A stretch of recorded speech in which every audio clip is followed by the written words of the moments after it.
Hey guys, welcome back to the channel, and today we have the new premium pad from Haute42 Gaming. This is the Hot Pad M Ultra. Let's open the box and see what we got. So looking at the box here, I love the new artwork and new design. It looks a lot more premium, like something you would find on the shelf in a store. It looks really nice. Let's slide this out of here. Let's open our box. So let's see what comes in the box. We have our angled USB-C to USB cable, and we have our extra crystal switch and our switch puller. And that's it, so let's get our controller out of here. We'll take this off, pull this out. And underneath we do have our instructions here, and we have our secondary lights instructions. And that's it, let's get this out the way. And here we have the M Ultra. Going around our pad here, we have nothing on the bottom. We have nothing on the right-hand side. We have our power port here on the left.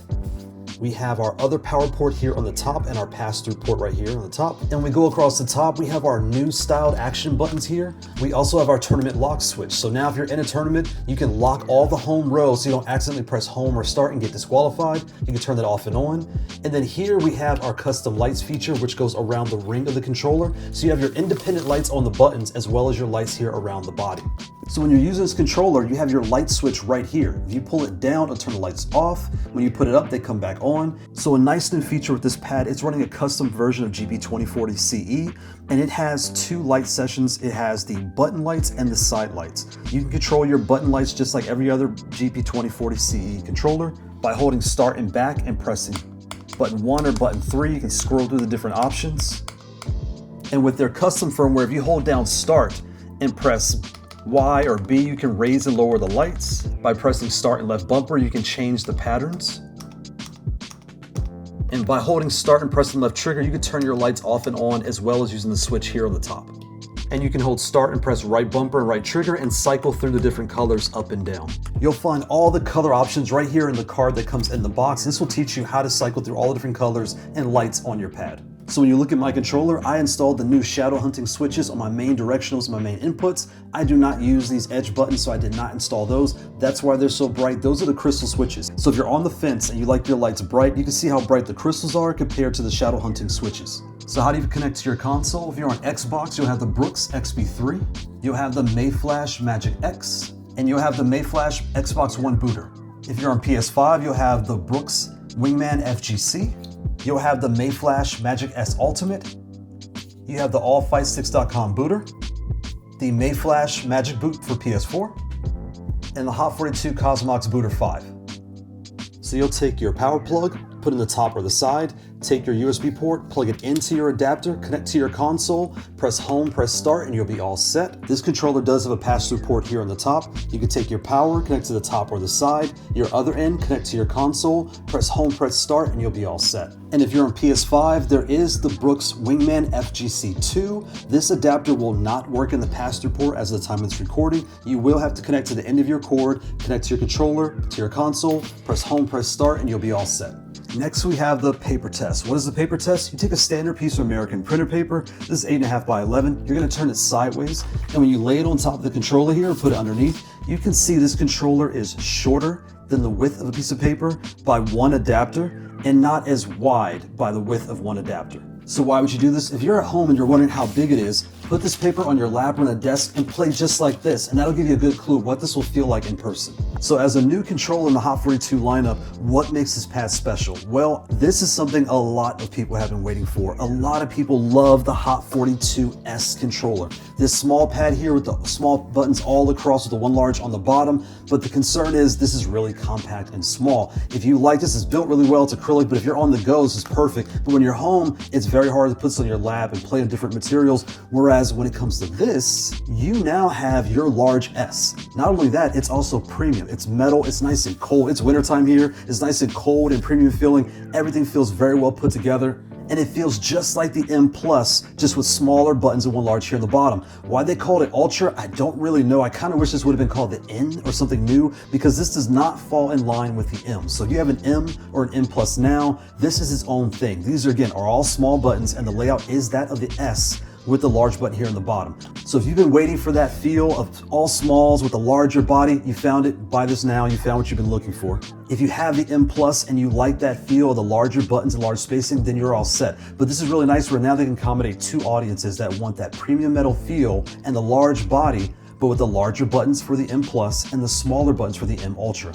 So let's get some things on the table and compare. So here we have our Haute42 S. Again, all smalls across the body, one large on the bottom. Our screen is here, screen is there. All of our function buttons on the top, our menu buttons on the top here, our power port on the side and the top, power port on the side and the top, and our pass-through is here, whereas our pass-through is on this side on this pad. If you're comparing the size of the two, you can see the S, as wide as the S is how tall this is, and when it comes to width, it is basically 1.5 S's wide, and the layout again is the same. When I take the top off, so when I put the lid on top, you can see the layout is exactly the same. The only difference is this right-hand thumb button is lower. It's about half the button cap lower than the original button on the S. So if you have the S now and you really want, again, that larger footprint and that premium metal feel, get the M Ultra, you're gonna be very happy. This is exactly what you've been looking for, been waiting for, all there. The only difference again is the thumb is about half a cap lower than what it was on the S when you get on the M Ultra. Besides that, they feel pretty much exactly the same and they play very much the same in that space. And I think you're really gonna like it.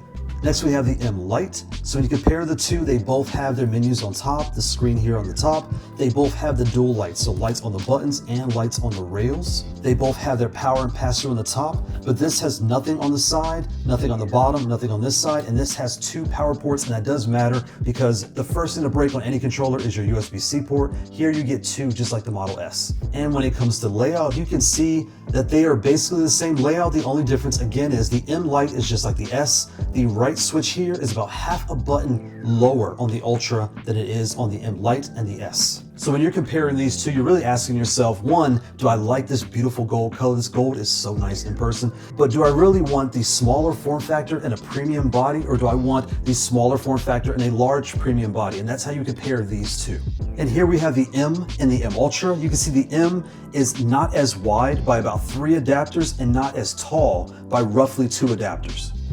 And when you go around the controllers, this pad is all large switches across the body. The screen here, your menu buttons here, your power and pass-through on the top. This pad here is all smalls, one large here on the bottom. Your menu buttons here, your screen, your pass-through on the top, as well as your lights and your lock switch. So if you're debating between these two, they both are premium metal. Again, this is compact, very similar to the M Lite, but this has your large switches and is slightly bigger than the M Lite. Whereas this pad here is all smalls and one large, just like the S, and a large metal form factor. And here we have our M Plus. When you're comparing these two in size, you can see they are the exact same width and the exact same height. They both have their power port on their top and their pass-through ports on the top. The M Ultra does come with an extra USB-C power port. And the Ultra also has the new lighting system with this light switch here, the lock switch here, and the lights on your buttons and the lights on the bottom rail.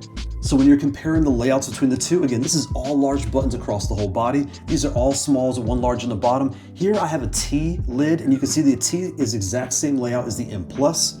And when I line up the whole frame, you can see how large the buttons are on the M Plus compared to the M Ultra. So when you're comparing the M Plus to the M Ultra, even though the name says Ultra, it's not Ultra in size. It's really, I guess, Ultra in features, that it comes with the lock switch and the light switch and the lights at the bottom. But when it comes to size, they're exact same size. And really the M Plus has bigger buttons across the whole body. This also comes with an extra USB-C port, which is a huge feature because the first thing to go on any controller is your power port. So you have 2 on this, just like the S, whereas this has 1. And hopefully in the future, this will start coming with 2 power ports. That'd be really nice. But again, don't let the Ultra title throw you off. As far as size, the exact same size. And when it comes to button size, the Plus buttons all across are bigger than the Ultra buttons all across. And here we have the big boy, the joystick. So if you have a joystick now and you're looking at the M Ultra, this pad here is about 3 or 4 adapters shorter than a joystick, with your button layout all being in the middle and your large buttons being here on the right-hand side. So if you're comparing these two, you want smaller buttons closer together, one large on the bottom, compared to large buttons all across with a joystick here on the side. Again, metal feel, and a sleek, thinner profile that fits in your backpack. And if you have an S now with an extender on it, you may have the Cheatbox Footsie. You can see here, it is not as wide by 1 adapter sideways. And again, here, it is not as tall by 1 adapter as well. So if you have this now, do you need to upgrade to this? That is up to you. You're looking at this because you want a metal premium feel, and that's why you will upgrade to the M Ultra. Otherwise, they're gonna feel essentially the same in use. If you have the Powotato S extender, when you look at these two here, this slopes to the bottom, this slopes to the bottom, this slopes off the edges, these have smooth edges. When you look at their size, they are essentially the exact same width and the same height. The extender is shorter by the half of the metal adapter. And the major comparison between the two is here, there's no access to your pass-through port. If you have a booter, you can put it in and then close the case, and that will put your booter inside. You have your power here on the top, but you do not have access to your power on the left, whereas here you have all your ports available. But as far as play style, they will feel essentially the same. And here we have the Heroic Designs S extender. And this extender is not as wide by half an adapter and not as tall as half the metal teeth here on the USB port. And with this extender, you do have access to your pass-through port, and you do have access to your top power port, but you do not have access to your left power port. But outside of that, they feel almost exactly the same. The wrist space is actually longer on this pad here. Your buttons do sit a little bit higher. Here, they are roughly an adapter down from the top, whereas here, they're about half an adapter down from the top. And that's how you would compare the two. So that's the Haute42 M Ultra. This is the pad everyone with an S has been waiting for. If you have the small buttons with a large body form factor, it's finally here. The name Ultra is kind of misleading because it is not bigger as far as Ultra, it's Ultra in features. So again, you have your small, but you get your 2 ports, you get your light switches, you get your extra lights on the bottom, you get your lock switch here, you get your new buttons on the top. Everything feels very nicely done and well put together, and it feels definitely like a premium product. And it's really nice to see those that have been waiting for a larger S finally have what they've been waiting for. Or those that have the M Plus but want the buttons smaller and closer together, you finally have that option now. So that's the Haute42 M Ultra. I think it's really nice. I think you're gonna like it. Thanks for watching. Bye.